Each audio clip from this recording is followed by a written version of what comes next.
네, 반갑습니다. 상한가비기 군단장 상비군TV입니다. 상비군TV는 주식 투자에 도움이 되는 정보와 특징류 등 여러가지 이슈를 함께 나누고 있습니다. 오늘은 일본의 2차 보복 검토 관련 소식으로 반일 테마주들이 강세를 보인 하루였는데요. 자, 그래서 오늘은 어떤 소식 때문에 반일 테마주들이 강세를 보였는지 그 이유를 알아보는 시간과 관련주들 흐름 한번 알아보는 시간 가져보도록 하겠습니다. 자, 영상 시작하기 전에 구독과 좋아요 한 번씩 부탁드리겠습니다. 네, 그러면 바로 기사 내용 알아보도록 하겠습니다. 이 강제동원 기업 자산 현금화에 일본이 2차 보복을 검토하고 있다라는 기사가 어제 저녁에 나왔었고요. 그래서 이 내용을 조금만 더 빨리 뉴스를 알았더라면 오늘 아침에 반일 테마 관련주들을 공략하는 것도 어렵지 않았을 거라 생각합니다. 자, 기사 보겠습니다. 보시게 되면 일본 정부가 이 강제동원 피해자 배상 판결을 이행하지 않는 일본 기업의 자산을 한국 법원이 매각하려는 것에 대비해서 보복에 대한 조치를 검토하고 있다라고 나와 있고요. 이게 무슨 내용이냐면 2018년도 당시에 10월 30일 날 이제 한국 대법원에서 내는 판결이 있는데 그 당시 이제 일본 제철이 징용 피해자들에게 1억 원씩 배상하라는 판결을 지었는데 아직까지 배상을 하고 있지 않죠. 그렇기 때문에 이 한일 합작된 회사 P&R이라고 하는 회사의 주식을 압류하는 등의 여러가지 방식으로 지금 자산을 매각하고 있는데, 자, 이 내용이 다시 퍼지게 된 것입니다. 그래서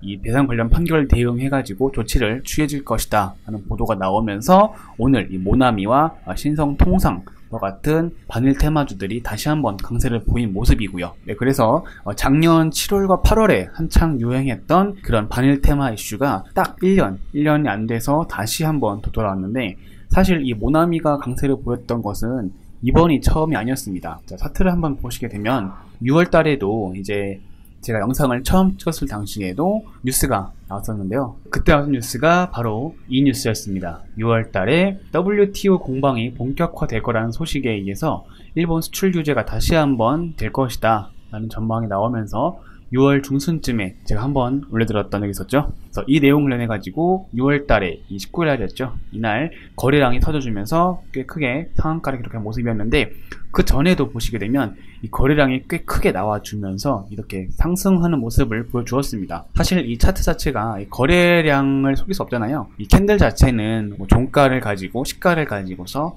세력들이 조정할 수 있지만 이 거래량 자체는 음수가 없습니다. 뺄 수가 없는 숫자이기 때문에 항상 늘 수밖에 없는 위로만 가는 방향이기 때문에 이렇게 속일 수 없게 나와 있는 흔적이 보이고 있고요.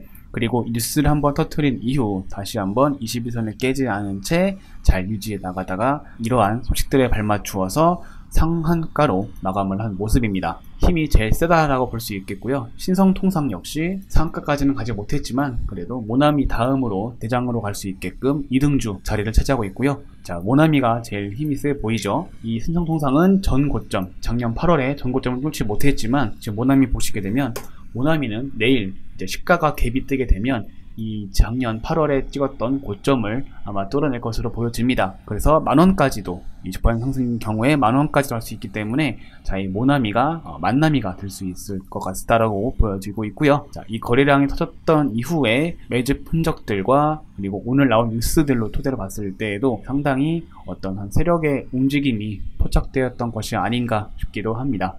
그럼 여기서 한 가지 알고 가셔야 할 포인트가 있는데, 자, 기사 보겠습니다. 자, 그러면 오늘 2차 보복 조치 관련해 가지고 도대체 어떤 조치를 취할 건지 한번 보도록 하겠습니다. 한국인 비자 강화하겠다, 뭐 주한 1대4 귀국시키겠다, 관세, 금융제재 카드 나와 있는데 세부 내용 보겠습니다. 한국 대상으로 비자 발급을 엄격화시키겠다, 한국에 머물고 있는 일본 대사 귀국시키겠다, 그리고 한국산 수입품에 대해서 추가 관세 매기겠다, 그리고 한국으로의 송금을 규제하겠다와 같은 여러가지 안들이 나와 있는 상태입니다. 자, 하지만 이 실제 이 조치가 이루어지기까지는 시간이 좀 걸릴 것 같은데요. 자, 일본 제철의 국내자산 자체가 실제로 현금화 되기까지는 아직 여러 단계 절차가 필요하기 때문에 실제로 이 일본의 조치가 언제 취해질지는 불투명한 상황이고요. 그렇기 때문에 이 일본 자체, 이 반일 테마 이슈 자체도 아직 불확실한 테마다라고 볼 수 있겠고요.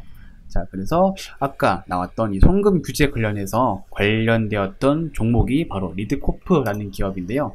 네, 이 회사가 일본에서의 대출 관련된 회사입니다. 그래서 바닐 테마로 엮여 있는 회사였었고요. 오늘 이 거래량이 유의미하다라고 볼 수 있겠는데 모나미와 신성통상과 비슷한 자리에서 전 고점을 뚫어주는 캔들을 만들어낸 것이 상당히 좀 의미가 있고 좀 괜찮아 보이는 자리라고 판단되고 있고요. 네, 그러면 다른 바닐 테마주들 또 뭐가 있습니까? 램테크놀로지, 그리고 동진 세미캠, 화이트 진로, 남영 비비안 이런 것도 있는데, 자 보게 되면 다 어떻습니까? 다 자리가 애매하죠. 화이트 진로 봐도 뭔가 애매해요. 나머지 모나미나 신성통상은 막 엄청나게 올라왔는데 얘네들은 여기서 뭐 하고 있습니까? 뚫지 못하고 그냥 가만히 3%대 겨우 올라왔어요. 이 말은 뭐냐? 이미 섹터 자체가 제한되어 있다. 그러니까 앞서 말씀드렸던 것처럼 여러 테마가 순환매 장세가 들고 있는데 이 테마 자체가 계속 돌기 때문에 하나의 테마가 돌았을 때에도 그 대장이 아니고서는 따라가지 못한다. 그리고 그 테마가 오래갈 수도 없다 라는 거죠. 그러니까 이 테마의 세기가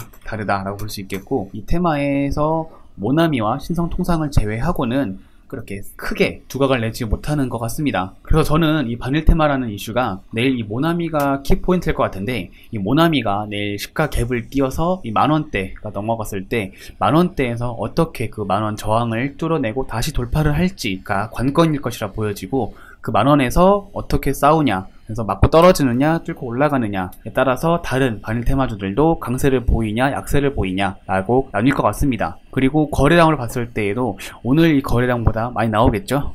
점상이 가지 않는 이상 나올 것으로 보여지는데, 아마 이 6월달에 나왔던 이 거래량 한 6천만 주 정도, 6천만 이상 나와주게 되면은 그때에서 나오는 이 캔들의 흐름에 맞추어서 이 바닐 테마도 강세냐 약세냐에 따라 갈릴 것 같습니다. 그래서 내일은 이 모나미를 한번 관종해 두시고서 이 모나미의 흐름에 맞추어서 바닐 테마주들이 어떻게 흘러가는지 한번 보시면 좋겠습니다. 그래서 저는 이 바닐 테마주가 그렇게 장기적으로 갈 것 같지는 않다라고 보여지고요. 그래서 짧게 어떤 이 시장의 흐름을 참고하는 데 있어서 하나의 지표로만 활용하시면 좋겠습니다.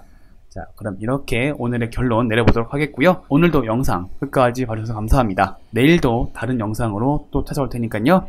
자, 구독과 좋아요 한 번씩 부탁드리겠습니다. 감사합니다.